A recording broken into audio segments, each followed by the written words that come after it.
Hello everyone, welcome back to my channel Cass and Home, and thank you so much for joining me for today's Halloween Decorate With Me Part 1. In today's video we are going to be decorating my coffee bar and my dining room table, and I'll also be sharing a super yummy cozy fall drink with you guys. So yeah, let's go ahead and get on into it. I'm really excited to show you guys what I came up with.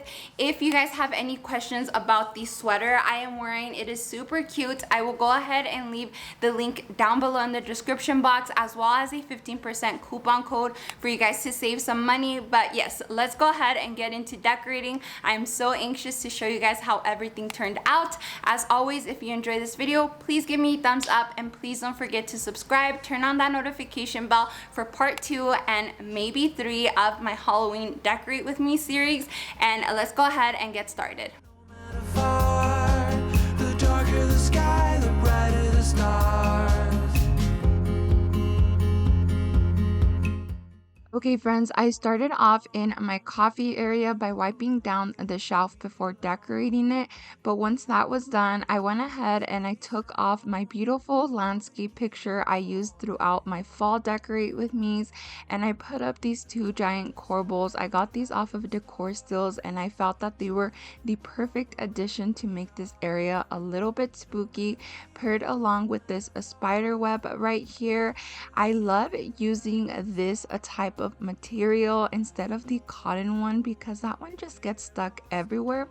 But afterwards I layered the cemetery sign in front of it, and that is it. I felt that this was the perfect start to this spooky coffee bar, and then I started by adding some of my larger decorative pieces like this vase and this pitcher.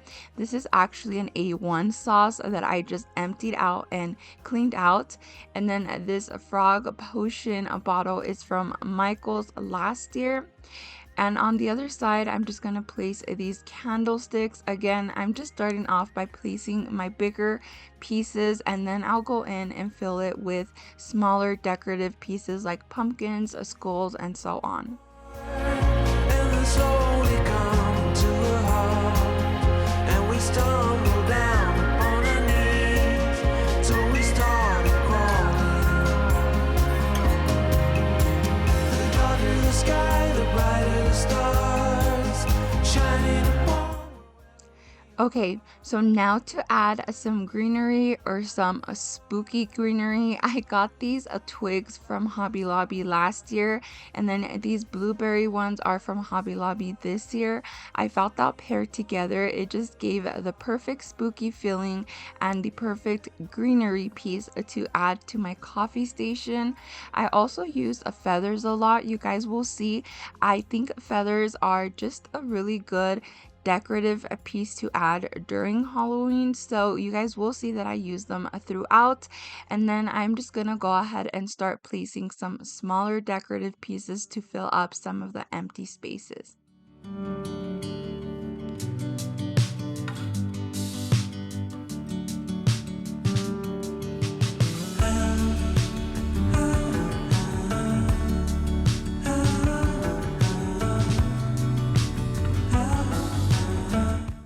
Another really good way to fill up empty spaces is to just add some pieces of greenery or just smaller pieces that you might have laying around.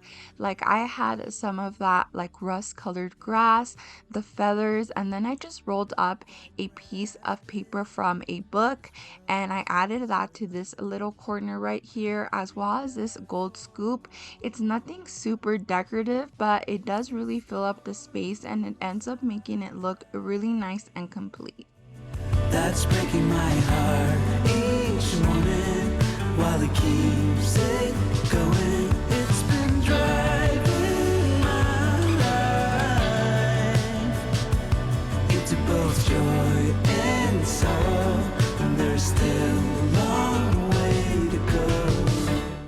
I I love this little copper pot. I thrifted this last year and I think it's one of my favorite Halloween pieces. It is just so perfect. So I just used some of those blueberry stems and some rust colored eucalyptus, and then I'm just stacking some pumpkins inside of it, and I'm stacking this little pumpkin on the side, and again just using that blueberry pick in one of these vases and filling up some of the empty spaces with some more of that rust colored grass. I got this off of Poulin Marketplace and I love this, but it was so messy. So definitely love it. I love the color. I love the contrast it adds, but it really did make quite a mess.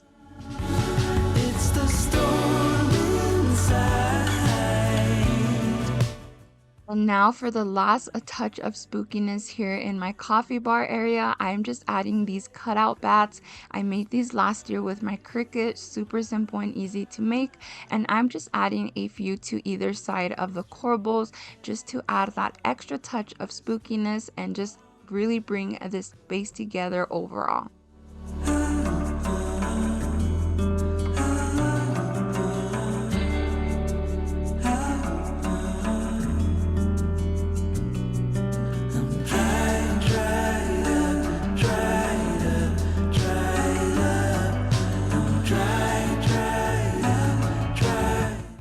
Now to decorate the pegs of this shelf, I use these copper mules I got from Target Dollar Spot last year. You guys know that for Halloween, I really wanted to mix metals, so I wanted to use copper and gold, and I did want to incorporate some wood in there, but mainly I wanted to focus on copper, gold, and amber, and I think I did a pretty good job. You guys will have to tell me down below what you guys think.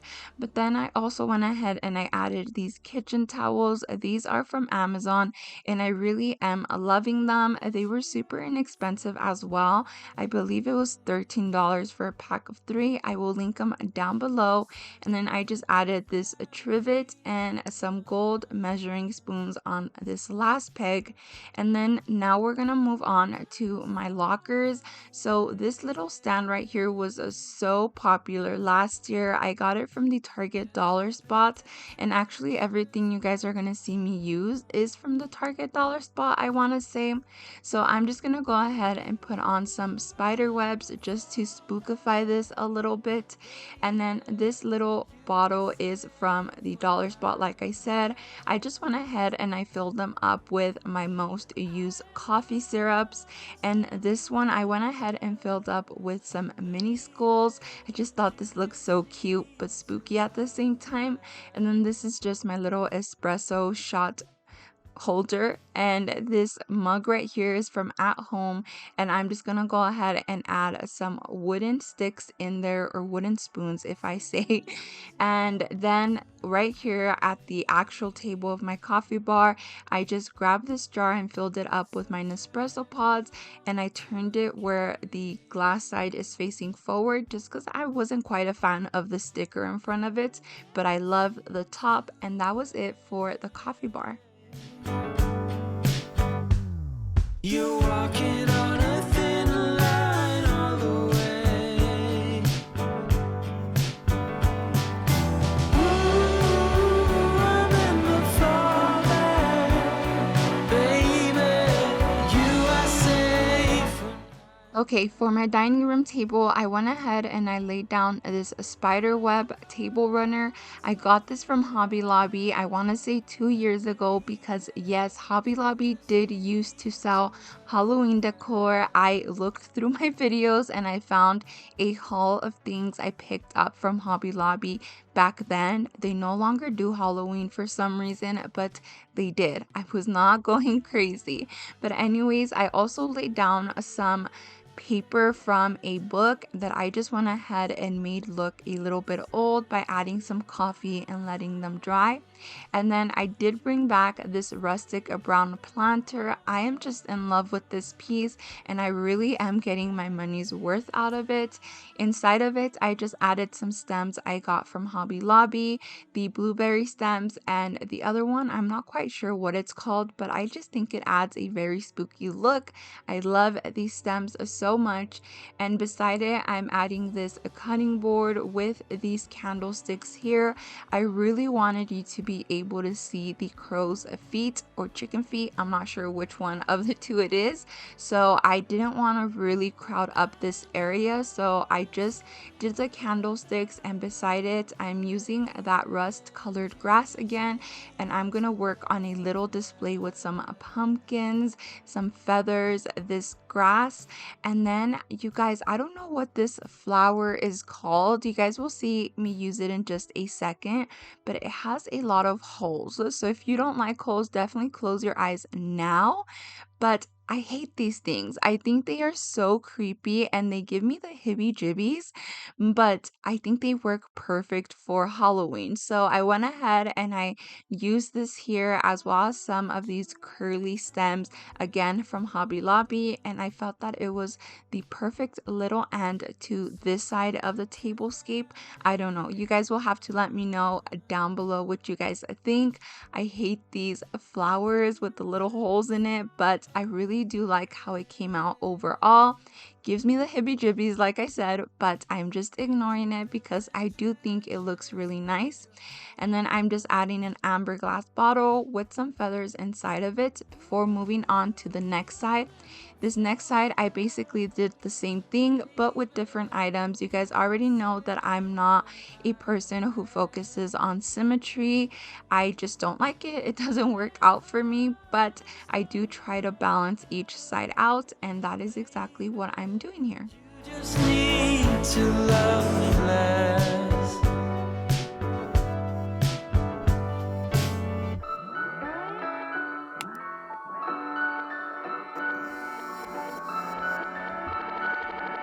Such an easy road to take, with such a heavy load to carry. And though it never seems to break, you're walking on a thin line all the way. Ooh, remember falling, baby. You are safe when I'm a mess, but I am caught in stormy weather, and maybe you just need to love me less. Okay, friends, so like I said, I don't really like to focus on making both sides of a display exactly the same, but I do like to balance it out with some of the similar items, which is what I'm doing here with that really creepy flower with all the holes in it. But I also quickly wanted to tell you guys that the sugar and creamer set you guys see there, the black one, that is from Poulin Marketplace. I think it is so cute, and yeah, I just wanted to mention where it was from in case I got any questions. Now, time for a really quick DIY. All I'm doing is I'm grabbing some fishing line and some of these spiders. These are actually like ring spiders, but I just cut off the ring part. And then I'm just gonna glue them to the fishing line because I'm gonna be hanging these from my light fixture over my dining room table. I thought that this was such a perfect little addition just to tie everything off. I hung candles last year from the roof, so I knew I wanted to hang something but not candles, if that makes sense. I just wanted to do something like that, so I thought that this idea was perfect. And although you guys see me hanging them all nice and dandy, the reality is another. I am absolutely terrified of spiders, as you guys will see in just a second. But yeah, I just thought it was funny when I was editing this, so I wanted to include what the reality of me and spiders is, because this is definitely not it. It's huge. It's right there. Where is it? Right there, next to the plywood. On the bricks.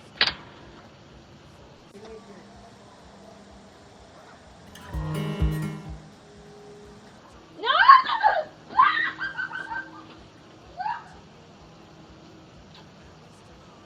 Yup, The neighbors must have thought I was crazy, and I'm pretty sure that their Ring camera picked up on me running like a mad woman towards the street because Jonathan was chasing me with the dead spider on my boot.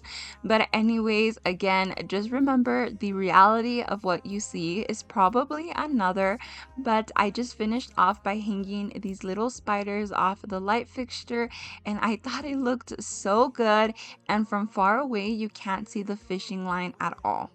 belong. Yeah, I know that we try to stay strong, but we keep on falling. The darker the sky, the brighter the stars, shining upon wherever we are.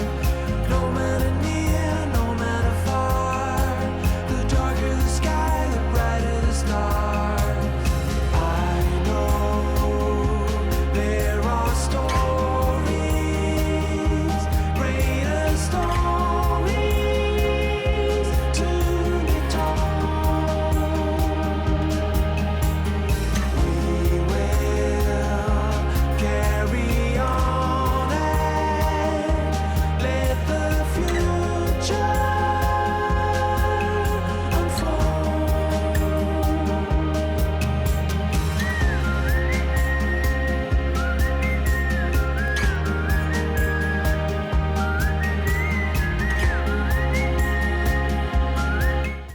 Okay, friends, and that is everything for how I decorated my coffee bar and my dining room table for Halloween. I really do hope it gave you a lot of Halloween decorating ideas. But now moving on to this drink, all you're gonna need is some milk, some white chocolate syrup, some sugar, some pumpkin puree. You're gonna need these chocolate rounds. I get mine from Walmart. I will link them down below in the description box for you guys. And then some cinnamon sticks, and that is everything. You're just gonna go ahead and put everything in a pot. I will leave the ingredients and measurements linked down below for you guys. I'm just making half of the servings, so I'm starting off with some milk, and then I'm adding the chocolate. After that, I'm gonna go ahead and add a tablespoon of sugar as well as a tablespoon of the white chocolate syrup. And then I'm gonna add a scoopful of pumpkin puree. This is definitely to taste, so you can just mess around with it, add as much as you'd like. And finally, I'm gonna drop my cinnamon stick inside of it, and that is everything. I'm just gonna go ahead and stir it until it comes to a boil. And once it has boiled, I will grab my hand frother, put it in there, and just froth it all up. I just really like the consistency that it gives the hot chocolate, so that is why I do this. And then it's ready to serve, and it is such a cozy and yummy drink. I highly encourage you guys to try it out. But that is everything, my friends. I hope you guys have an amazing weekend, and I will see you guys in my next video. So definitely make sure to give this video a thumbs up if you enjoyed it, and don't forget to subscribe, turn on your notification bell, and I will see you next time. Darker the sky, the brighter the stars.